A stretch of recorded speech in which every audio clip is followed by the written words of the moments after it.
You ever sit down to do something simple and suddenly your brain just clocks out? Like you open your laptop, you crack your knuckles, you're ready. And then nothing. 5 minutes pass, 10 minutes pass.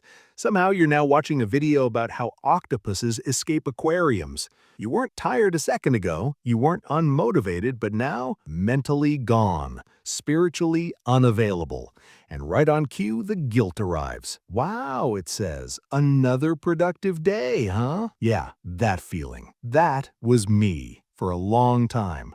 I thought I was lazy, like fundamentally flawed, like everyone else got a manual for life and mine was just a sticky note that said, good luck. Because I wanted to do things. I really did. I had plans, dreams, color-coded to-do lists. But starting felt impossible, and finishing felt even worse. So I pushed harder, stayed up later, promised myself I'd catch up tomorrow. Spoiler, tomorrow never came.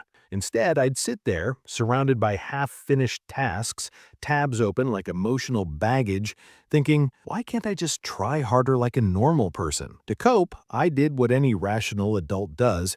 I reorganized my desktop folders alphabetically, then rearranged them again because it felt better. At one point, I cleaned my room instead of answering a single email. Not even to procrastinate, just to feel like I existed. Absurd, but also familiar. Here's the part nobody really talks about. Burnout doesn't feel dramatic. It doesn't show up like a movie scene. No collapse, no epic breakdown. It's quiet. It feels like heaviness, like everything takes more effort than it should, like your motivation is buffering on bad Wi-Fi.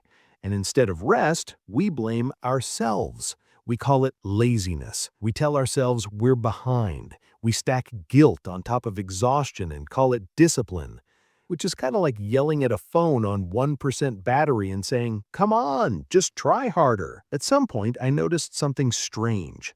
On days with no expectations, I was fine. I could clean, cook, help a friend move a couch and only complain the socially acceptable amount.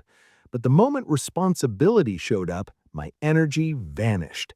Emails felt heavy, deadlines felt personal, simple tasks felt offensive. That's not laziness, that's burnout with good manners. So I stopped asking, what's wrong with me? And started asking, what am I exhausted from? Turns out I'd been in survival mode for years.